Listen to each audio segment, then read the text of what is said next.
الحمد لله رب العالمين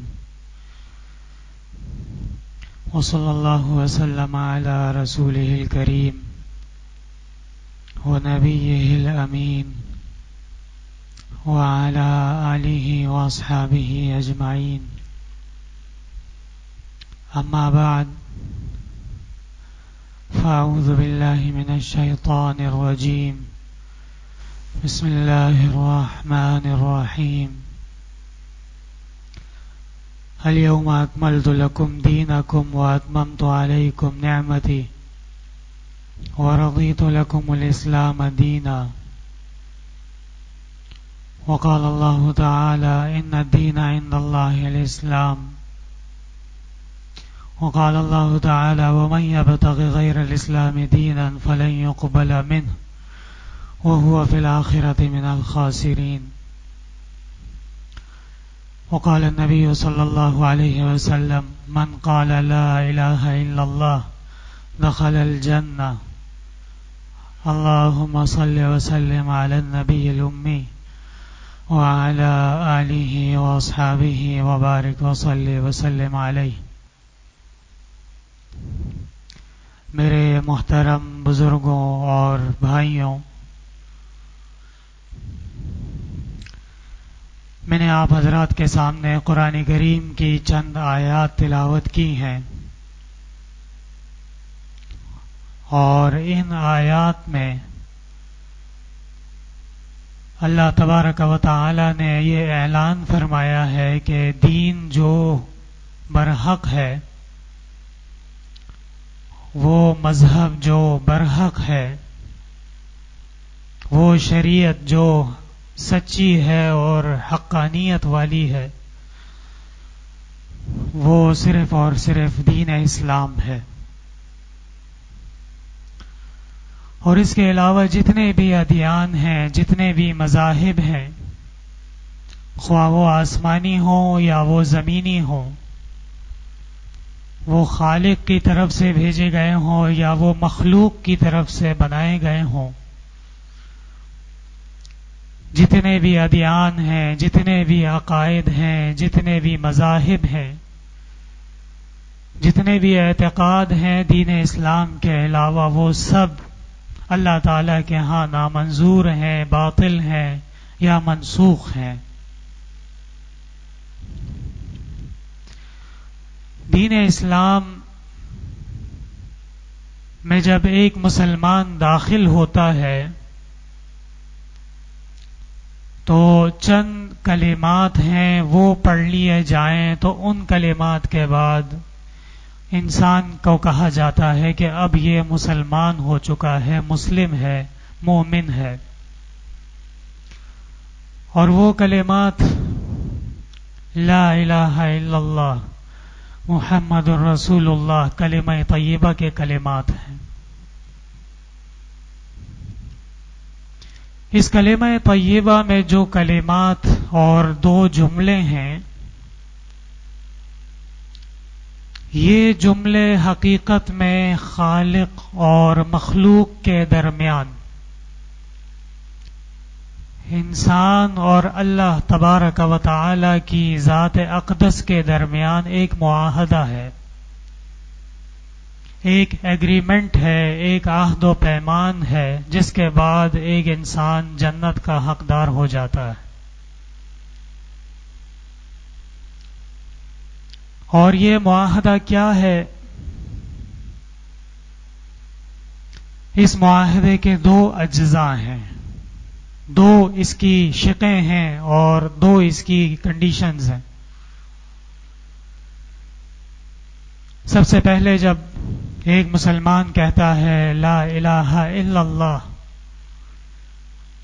اس میں وہ اللہ تبارک و تعالی سے یہ عہد، یہ پیمان، یہ وعدہ کرتا ہے کہ اللہ تبارک و تعالی کی ذات اقدس اپنی جمیع صفات کمال کے ساتھ، اپنی تمام صفت جلال کے ساتھ اور اپنی پوری صفت جمال کے ساتھ وحدہ لا شریک ہے، خالق ہے، معبود ہے، الہ ہے، رب ہے، اور اللہ تبارک و تعالی کے سوا کوئی معبود نہیں، کوئی رب نہیں، کوئی خالق نہیں، کوئی مالک نہیں، کوئی رزاق نہیں، کوئی ناصر نہیں، کوئی مشکل کشا نہیں، کوئی حاجت روا نہیں، کوئی فریاد رسا نہیں ہے۔ کلمہ طیبہ کا جو یہ پہلا جز ہے، اس میں اللہ تبارک و تعالی نے جو عقیدہ توحید ہے اس کا نہایت ہی اختصار کے ساتھ اور نہایت ہی جامعیت کے ساتھ ایک انسان سے معاہدہ فرمایا ہے۔ جب ایک شخص لا الہ الا اللہ کہتا ہے تو اس میں صرف اور صرف یہ شامل نہیں ہے کہ ایک اللہ تبارک و تعالی کی ذات پر ایمان، اور اس کے علاوہ جتنے بھی معاملات ہیں یا جتنے بھی عقائد کے احکام ہیں اور قوانین ہیں اس میں وہ آزاد ہو یا اس کی مرضی ہو، ایسا نہیں، بلکہ اس دنیا کے اندر بھی ایک رسم ہے اور ایک تعامل ہے۔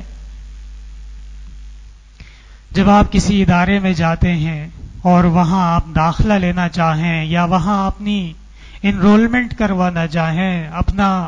کوئی معاملات کو درست کروانا چاہیں، تو وہاں جو بھی مراحل طے کیے جاتے ہیں اس سے پہلے ایک ورقہ دیا جاتا ہے، ایک کتاب دی جاتی ہے کہ اس میں تمام شرائط ہیں، اس میں تمام اصول ہیں، اس میں تمام قوانین ہیں۔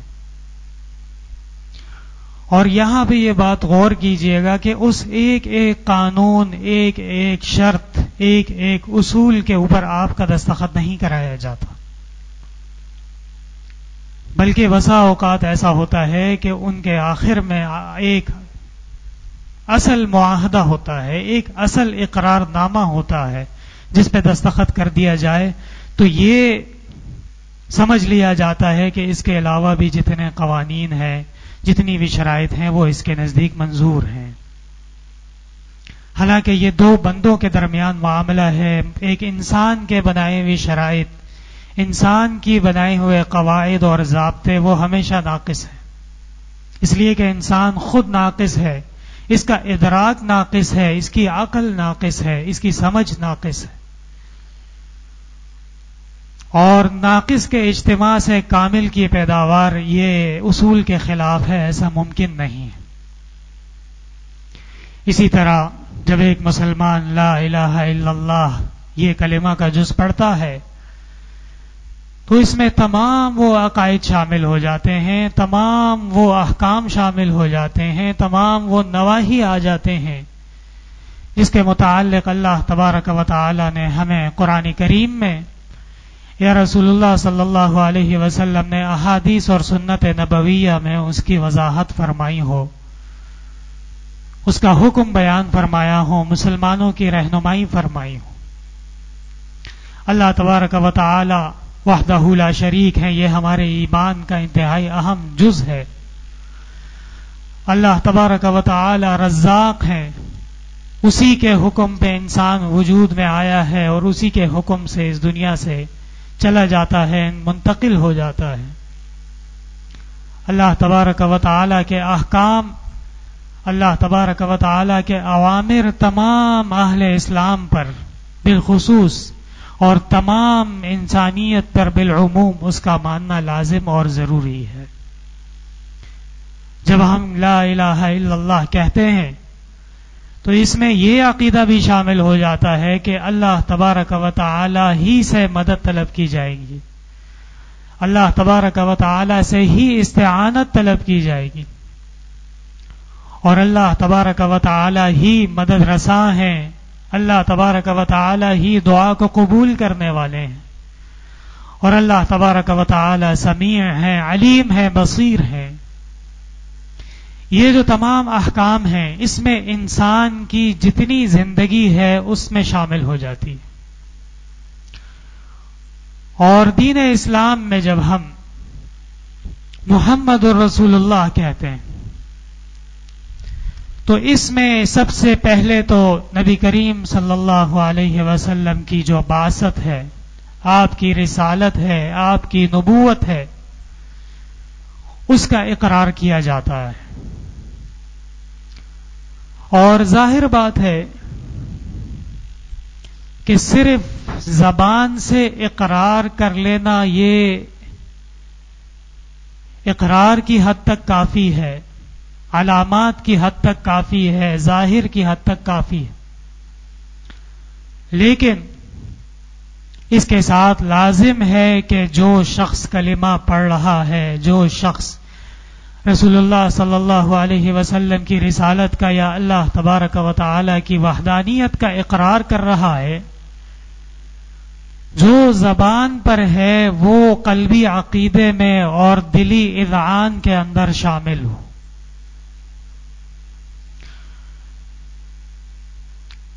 شریعت مطہرہ کے اندر جتنے بھی احکام ہیں ان میں سے اکثر ایسے ہیں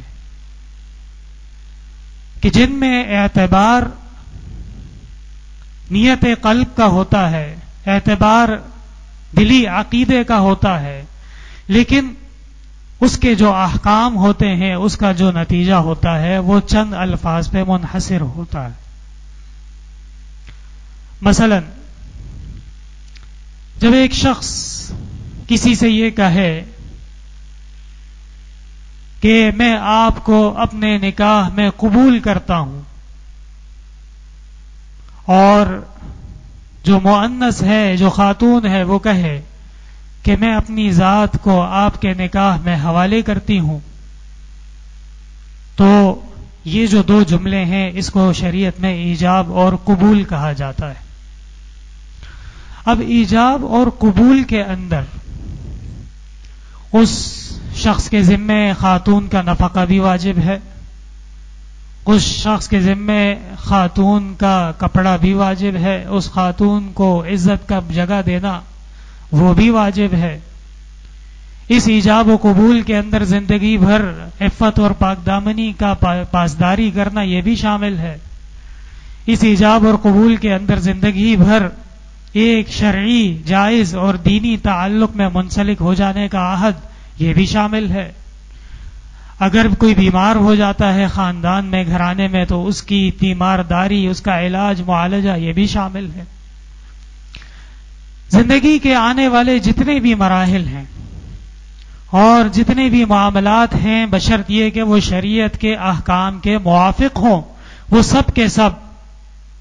ایجاب اور قبول کے اندر شامل ہو جاتے. اب اگر کوئی شخص یہ کہے کہ میں نے جب نکاح کیا اور قبول کیا تو وہاں تو میں نے یہ نہیں کہا کہ آپ کا کھانا بھی میرے ذمے، وہاں تو میں نے یہ نہیں کہا کہ آپ کا رہنے کی جگہ، چھت، وہ بھی میرے ذمے، وہاں تو میں نے یہ نہیں کہا کہ آپ کے خرچے نان نفقہ وہ بھی میرے ذمے. اگر کوئی شخص ایسا کہے تو اس کو احمق سمجھا جاتا ہے اور اس کو بے خبر اور شریعت سے جاہل ہونے کی وجہ سے اس طرح کی باتیں وہ کر سکتا ہے. تمام عالم اسلام میں یہ بات متفق ہے کہ جب ایجاب اور قبول ہو جائے تو اس کے ساتھ شریعت مطہرہ نے جو زوج کے احکام نازل فرمائے ہیں یا زوجہ کے احکام اور حقوق بیان فرمائے ہیں وہ سب کے سب اس میں شامل ہو جاتے ہیں. اسی طرح یہ سمجھ لینا کہ صرف کلمہ طیبہ پڑھ لیا جائے اور اس کے بعد ہم جنت کے ٹھیکیدار ہو گئے اور ہر حال میں جنت تو ہماری ہے، یہ یہود کا عقیدہ ہے. اور یہود سے جب یہ سوال کیا گیا کہ تم لوگ غرباء کے حق کھا لیتے ہو، ان کے ساتھ زیادتی کرتے ہو اور ایسے کام کرتے ہو جو تمہارے ساتھ کیے جائیں تو تمہیں بہت برے لگتے ہیں، تو وہ کہنے لگے نحن ابناء اللہ واحباؤہ، ہم تو اللہ کے قریب ہیں، اللہ کے بیٹے ہیں، والعیاذ باللہ اللہ کے محبوب ہیں، ہم جو چاہیں کریں، ہم سے کوئی سزا نہیں ہے، ہمارے علاوہ وہ سب مجرم ہیں. یہود کا عقیدہ ہے. دین اسلام اللہ تبارک و تعالی نے کامل دین نازل فرمایا ہے. امور خانہ داری سے لے کر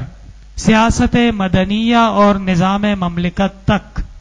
اللہ تبارک و تعالی نے ہمارے دین میں ہر حکم کو بکمال بہترین اور اعلیٰ ترین معیار کے مطابق بیان فرما دیا ہے. اللہ تبارک و تعالی نے ہر زمانے میں انبیاء کا اور رسولوں کا نزول فرمایا ہے. ہمارے اہل سنت والجماعت کے عقائد میں یہ عقیدہ شامل ہے کہ کسی دور میں کسی بھی قوم کو جہالت کے اندھیروں میں نہیں چھوڑا گیا. کوئی یہ نہیں کہہ سکتا کہ مجھ تک پیغام نہیں پہنچا، کوئی یہ نہیں کہہ سکتا کہ ہمیں انبیاء اور رسل کی تعلیمات نہیں پہنچی. اللہ تبارک و تعالی نے قرآن کریم میں بارہا بیان فرمایا ہے کہ جو بھی اقوام آئی ہیں، جو بھی انسانیت اس دنیا میں کائنات میں آباد ہوئی ہے، ہم نے ان تک انبیاء اور رسولوں کو بھیجا ہے. اور قرآن کریم کی اصطلاح میں جو اسلام ہے، یعنی قرآن کریم کی کسی آیت میں اسلام کا ذکر آئے، قرآن کریم کے کسی واقعے میں اسلام کا ذکر آئے، اور خصوصاً اس کا تعلق نبی کریم صلی اللہ علیہ وسلم کی بعثت سے پہلے کا ہو، تو یہ بات بھی سمجھنے کی ہے کہ قرآن کریم کی اصطلاح میں تمام انبیاء کرام اور رسل، حضرت آدم علیہ السلام سے لے کے حضرت عیسیٰ علیہ السلام تک اللہ تبارک و تعالی نے جتنے بھی ادیان نازل فرمائے، جتنے بھی احکام نازل فرمائے، آسمانی دین نازل ہوئے، اس کو اسلام کہا جاتا تھا. اور ان تمام ادیان کو ہم برحق جانتے ہیں. ان تمام ادیان کو جو اللہ تبارک و تعالی نے انبیاء پر خواب و کتابوں کی صورت میں ہوں، وہ صحائف کی صورت میں ہوں، وہ وحی کی صورت میں ہو، بذریعہ جبرائیل ہوں یا براہ راست ہوں، اللہ تبارک و تعالی نے جتنی تعلیمات نازل فرمائی ہیں ان سب پر ہمارا ایمان ہے. لیکن اللہ تبارک و تعالی کی مشیت میں یہ بات منظور، اور اللہ تبارک و تعالی نے جناب نبی کریم صلی اللہ علیہ وسلم کو جب مبعوث فرمایا اور آپ کو رسالت عطا فرمائی، اس کے ساتھ اس رسالت کی خصوصیت یہ تھی کہ یہ خاتم الانبیاء ہیں، اور یہ ختم نبوت ان پر تمام ہو چکی ہے، کامل کمال کو پہنچ چکی ہے. اور رسول اللہ صلی اللہ علیہ وسلم کا جو دین اسلام اور شریعت مطہرہ عطا کی گئی، اس کے بعد گزشتہ جتنے بھی شرائط تھے، جتنے بھی احکام تھے، جتنی بھی کتابیں تھیں، جتنے بھی ادیان تھے، وہ سب کے سب اب منسوخ ہو چکے ہیں. اور جناب نبی کریم صلی اللہ علیہ وسلم وہ سید الانبیاء ہیں. علماء کرام فرماتے ہیں کہ حضرت آدم علیہ السلام سے لے کر حضرت عیسیٰ علیہ السلام تک اللہ تعالی نے انبیاء کو جو خصوصیات عطا فرمائی تھیں، جو کمالات عطا فرمائے تھے، جو اخلاق عطا فرمائے تھے، جو سلطنتیں عطا فرمائی تھیں، جو حکومتیں عطا فرمائی تھیں، جو اعلیٰ ترین مقامات عطا فرمائے تھے، ان سب کے سب کا مجموعہ محمد ابن عبداللہ رسول اللہ صلی اللہ علیہ وسلم میں جمع ہو چکی ہیں. آپ صلی اللہ علیہ وسلم گزشتہ تمام انبیاء کے علمی بھی وارث ہیں، شرعی بھی وارث ہیں، اور منصب کے بھی وارث. اور وارث وہی ہوتا ہے جس میں اپنے اسلاف کے یا اپنے گزشتہ اقوام کے، اپنے بڑوں کے تمام کی تمام صفات جمع ہو جاتی ہوں، تمام کے تمام اخلاق جمع ہو جاتے ہوں، اور تمام کی تمام وہ تعلیمات جمع ہو جائیں جو اس سے پہلے منفرد تھیں، فردن تھیں. آپ صلی اللہ علیہ وسلم نے جو ہمیں دین پہنچایا، آپ صلی اللہ علیہ وسلم نے ایک موقع پہ صحابہ کرام سے پوچھا، حل بلغتو، کیا میں نے دین تم تک پہنچایا یا نہیں پہنچایا؟ گواہی دو. دوبارہ آپ نے پوچھا کہ کیا دین میں نے پہنچایا یا نہیں پہنچایا؟ حل بلغتو، کیا میں نے دین پہنچایا؟ صحابہ کرام نے بآواز بلند ہو کے اس بات کا اقرار کیا کہ آپ صلی اللہ علیہ وسلم نے اللہ تعالیٰ کا پیغام بکمال طریقے سے ہم تک پہنچا دیا ہے۔ اللہ تبارک و تعالیٰ نے انبیاء کرام کو مختلف طریقے سے کام کرنے کا حکم فرمایا تھا۔ آپ صلی اللہ علیہ وسلم سے قبل بہت سے ایسے انبیاء ہوئے ہیں جو نبوت کے ساتھ ساتھ سلطنت کے بھی حامل تھے۔ حضرت سلیمان علیہ السلام، اللہ تعالیٰ نے ان کو انسانوں کی سلطنت بھی عطا فرمائی تھی، چرند پرند کی حیوانات کے بھی وہ سلطان اور بادشاہ تھے، اور ہوا بھی ان کے لیے مسخر کر دی گئی تھی۔ اسی طرح حضرت یوسف علیہ السلام اور اس طرح بہت سارے انبیاء ہیں جن کو اللہ تبارک و تعالی نے سلطنتوں کے ساتھ نبوت عطا فرمائی تھی۔ لیکن یاد رکھیے جناب نبی کریم صلی اللہ علیہ وسلم وہ ملک الملوک بھی ہیں۔ اللہ تعالیٰ نے ان کو جو سلطنتیں عطا فرمائی ہیں اس سے قبل ایسی سلطنت کسی نبی کو بھی عطا نہیں ہوئی ہے۔ آپ صلی اللہ علیہ وسلم مکہ کی چھوٹی سی بستی سے آپ کا پیغام اٹھا، اور دیکھتے ہی دیکھتے پورا عالم، اس کا اکثر حصہ وہ رسول اللہ صلی اللہ علیہ وسلم پہ جان لٹانے کے لیے تیار، آپ کی غلامی اٹھانے کے لیے تیار، اور آپ صلی اللہ علیہ وسلم کی حکم پر تن من دھن لٹانے کے لیے تیار رہتے تھے۔ یہ ہے دلوں کی بادشاہت، اور ان کے بارے میں ایسی بادشاہت کے بارے میں کہا جاتا ہے کہ یہ ملک القلوب ہیں، دلوں کے بادشاہ ہیں۔ اللہ تعالیٰ نے قرآن میں بھی ایک مقام پہ فرمایا آپ صلی اللہ علیہ وسلم سے، وَأَلَّفَ بَيْنَ قُلُوبِهِمْ لَوْ أَنفَقْتَ مَا فِي الْأَرْضِ جَمِيعًا مَا أَلَّفْتَ بَيْنَ قُلُوبِهِمْ وَلَكِنَّ اللَّهَ أَلَّفَ بَيْنَهُمْ۔ حضرت آپ کی محبت ان کی دلوں میں رچ بس گئی ہے، اور اگر اس کائنات میں جتنا بھی مال ہے وہ سارا کا سارا مال ان پہ خرچ کر دیا جاتا، اللہ کی مشیت نہ ہوتی تو وہ کسی صورت میں بھی ایسی محبت کرنے والے نہیں ہوتے۔ وَلَكِنَّ اللَّهَ أَلَّفَ بَيْنَهُمْ، اللہ تعالیٰ نے ان کے دلوں میں آپ کی محبت پیدا فرما دی ہے۔ رسول اللہ صلی اللہ علیہ وسلم کی محبت، آپ سے عشق درجے کا شغف، اور آپ کے لیے ہمہ وقت اپنی جان کو ہیچ سمجھ لینا، یہ ہمارے ایمان کا حصہ ہے۔ عشق اور محبت صحابہ کرام نے کی ہے، ایسی کی ہے کہ آپ صلی اللہ علیہ وسلم کے جسم کا پسینہ وہ بھی انہوں نے زمین پہ گرنے نہیں دیے۔ وضو کے پانی پہ باقاعدہ صحابہ کرام آپس میں دھکم پھیل ہو جاتی تھی، اور آپ صلی اللہ علیہ وسلم سے جس طرح محبت کی جاتی ہے اس طرح محبت اگر نمونہ دیکھنا ہو تو وہ صحابہ کرام رضوان اللہ علیہم اجمعین۔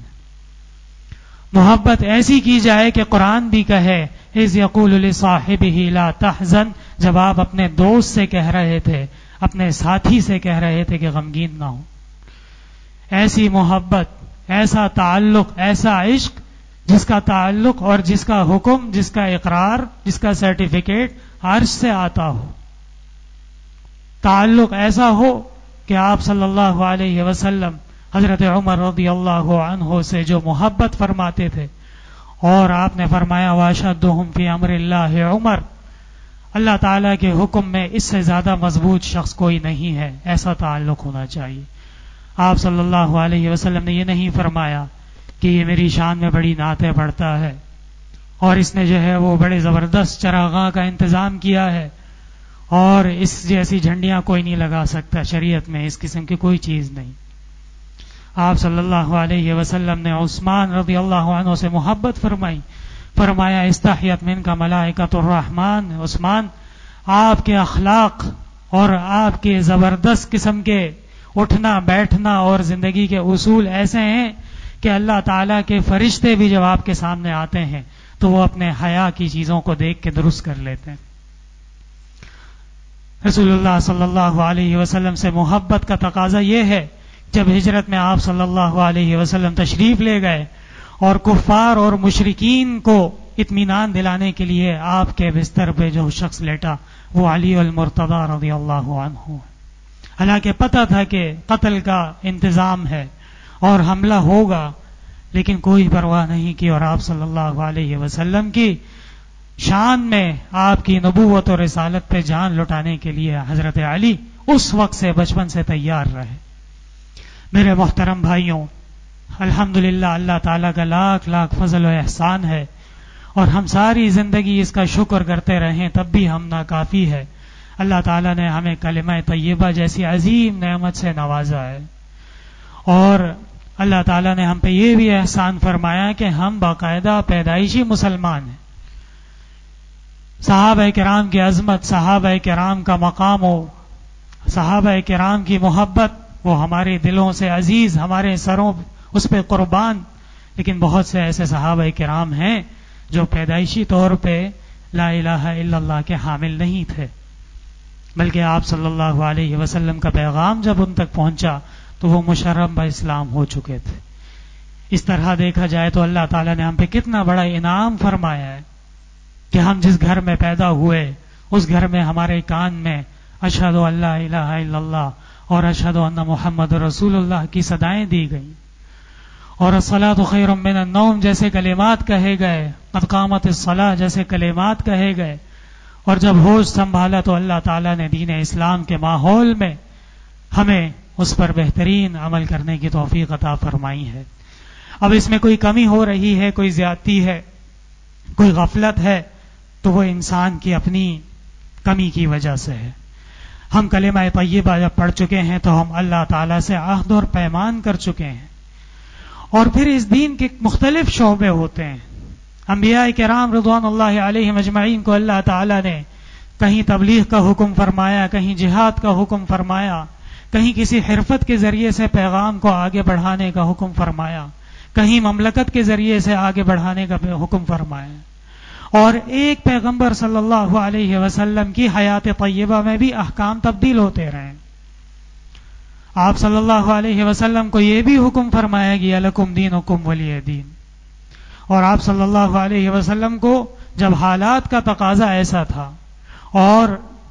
آپ صلی اللہ علیہ وسلم اس وقت جہاد کی اجازت نہیں، یا اس کے بعد بھی فرمایا گیا لا اکراہ فی الدین، دین میں کوئی زور زبردستی نہیں، لیکن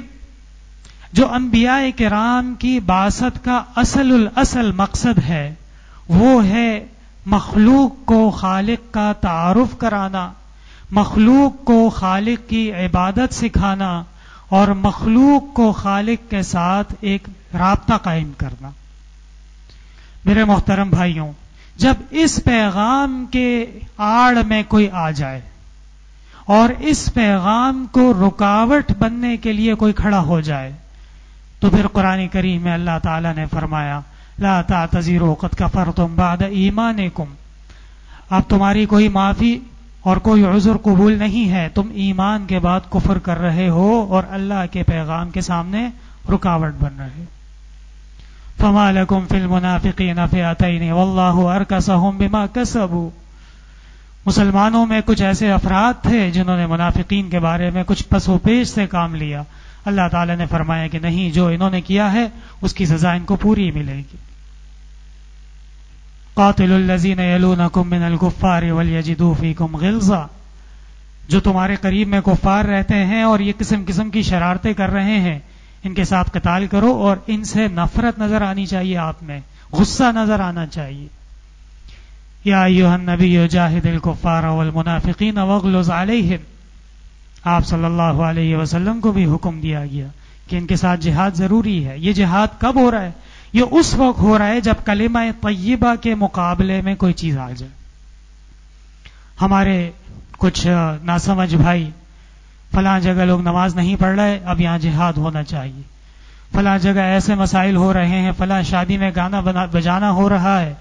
ان کا بس چلے تو یہ بندوق لے کے وہاں پہنچ جائیں۔ یہ طریقہ نہیں ہے تبلیغ کا اور کام کا۔ پہلے ان سب کی تعلیم ہوگی، ان سب تک پیغام پہنچایا جائے گا۔ بہت سے ایسے افراد ہیں کہ میں سمجھتا ہوں کہ شریعت مطہرہ کا واضح پیغام آسان شکل میں ان تک پہنچا نہیں ہے ابھی تک۔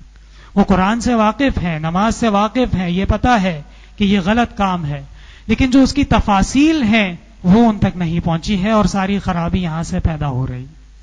کلمہ طیبہ لا الہ الا اللہ، اس میں اللہ تعالیٰ کی تمام وحدانیت، ہمارے عقائد، اللہ تعالیٰ کا خالق ہونا، اللہ کا رازق ہونا، ہم اللہ کے بندے ہیں، اللہ کے بندے اور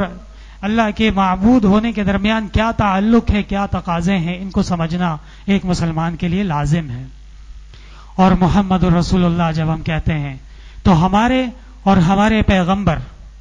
امتی اور نبی کریم صلی اللہ علیہ وسلم کے درمیان کس طرح کا تعلق ہونا چاہیے، اور کامیاب زندگی گزارنے کے لیے آپ صلی اللہ علیہ وسلم کی سنتیں، اس کی تفاصیل، اس کا جاننا، یہ بھی ایک مسلمان کے لیے لازم ہے۔ اگر ایک مسلمان ان دونوں چیزوں اور عہد و پیمان پر قائم رہے تو پھر وہ جو حدیث میں آپ صلی اللہ علیہ وسلم نے فرمایا من قال لا الہ الا اللہ دخل الجنہ، اس کے ساتھ محمد رسول اللہ یقیناً شامل ہے۔ آپ صلی اللہ علیہ وسلم خود اس کے قائل ہیں۔ صحابی نے پوچھا وَإِن زَنَا وَإِن سَرَقَ، حضرت اگر اس سے گناہ ہو جائیں، خطائیں ہو جائیں، فرمایا وَإِن زَنَا وَإِن سَرَقَ، اگرچہ کسی سے گناہ ہو جائیں اور خطائیں ہو جائیں۔ یا عبادی الذین یا عباد لا تقنطوا من رحمت اللہ، اللہ تعالیٰ نے قرآن میں فرمایا ہے کہ میری رحمت، وہ اس سے مایوس نہیں ہونا۔ میرے محترم بھائیوں، یہ کلمہ طیبہ ہمارے پاس کائنات میں سب سے بڑی نعمت ہے۔ اس نعمت کی ہم نے حفاظت بھی کرنی ہے، اس کی قدردانی بھی کرنی ہے، اور اس کے تقاضوں کو پورا کرنے کا کوشش بھی کرنا ہے۔ اللہ تعالیٰ عمل کی توفیق عطا فرمائے۔ الحمدللہ رب العالمین، لا الہ الا اللہ وحدہ لا شریک لہ، لہ الملک ولہ الحمد وهو على كل شيء قدیر،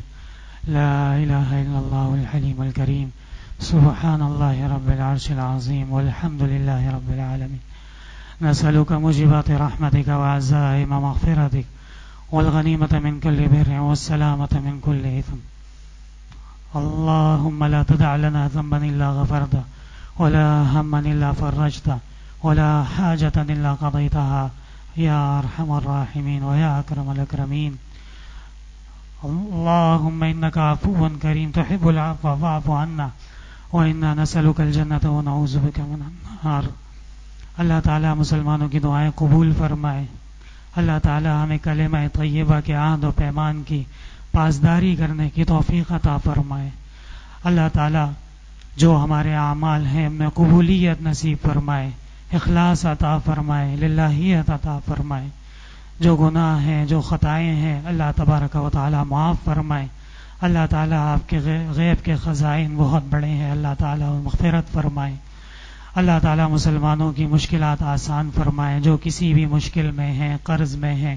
معاشی پریشانی میں ہیں، صحت کی پریشانی میں ہیں، کسی بھی قسم کی فتنے میں، آزمائش میں، اللہ تعالیٰ اپنے غیب کے خزائن سے اس کی مدد فرمائے، نصرت فرمائے، داد رسی فرمائے، صحت عطا فرمائے۔ ہمارے یہاں کے بہت ہی قدیم نمازی اور حضرت والد صاحب رحمۃ اللہ علیہ کے بہت ہی قریبی ساتھی، جو جامعہ کے ہر کام میں پیش رہتے تھے، اویس خان صاحب، وہ آج انتقال فرما گئے ہیں۔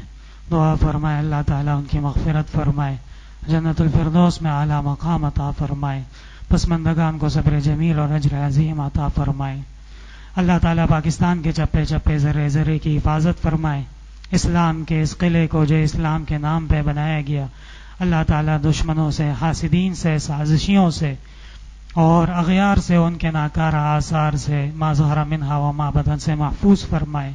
یہاں کے باسی، ہم اور آپ تمام مسلمان، اللہ تعالیٰ سب کو ایمان کی توفیق عطا فرمائے، مزید اعمال کی توفیق عطا فرمائے۔ اللہ تعالیٰ خوشحالی عطا فرمائے۔ اللہ تعالیٰ فتنوں سے اور جنگوں سے، مشکلات سے، قحط سالیوں سے محفوظ فرمائے۔ اللہ تبارک و تعالیٰ حرمین شریفین کی حفاظت فرمائے اور وہاں کی رونقیں قائم اور دائم رکھے۔ ہمیں اور تمام سامعین کو بار بار ایمان کے ساتھ، قبولیت کے ساتھ وہاں حاضری دینا نصیب فرمائے۔ القدس کے لیے دعا فرمائے۔ یہودیوں نے بہت زیادہ ظلم شروع کیا ہے، بہت زیادہ فساد ہے۔ اللہ تعالیٰ القدس کو جلد یہود کے اور صہیونی پنجے سے آزادی عطا فرمائے۔ فلسطینی مسلمانیں، بہنیں، بھائی، وہاں کے تمام رہنے والے، ان کی آہ و بکا اللہ تعالیٰ جلد قبول فرمائے اور اللہ تعالیٰ ان کے لیے آسانیاں پیدا فرمائے۔ دنیا تو چند روزہ ہے، اصل آخرت ہے، اور ایمان کا ہونا ضروری ہے۔ اللہ تعالیٰ بوقت نزع ایمان نصیب فرمائے، کلمہ طیبہ پڑھنا نصیب فرمائے، قبر میں منکر نکیر کے سوالات کے جواب میں ثابت قدمی عطا فرمائے۔ حشر میں آپ صلی اللہ علیہ وسلم کے دست مبارک سے آپ کے حوض کوثر کا پانی پینا نصیب فرمائے، آپ کے جھنڈے لواء الحمد کے نیچے آپ کے امتی ہونے میں جگہ عطا فرمائے، اور اللہ تبارک و تعالی جنت الفردوس میں صلحاء، شہداء اور انبیاء کے معیت میں مقام عطا فرمائے۔ حضرت والد صاحب کے حق میں دعا فرمائے۔ ہمارا تعلیمی سال بھی الحمدللہ شروع ہو چکا ہے، اللہ تعالی حضرت والد صاحب کے درجات بلند فرمائے، اور اس خیر کے کام میں جو حقیقت میں ان کی محنت سے ہی قائم ہوا ہے اور وہی اس کے بانی اور مبانی ہے، اللہ تعالیٰ تا قیامت اس خیر کے کام کو قائم اور دائم رکھے، تمام قسم کی آزمائشوں سے، تنگیوں سے، مشکلات سے، آفات سے اور اسلام دشمن سازشوں سے حفاظت فرمائے۔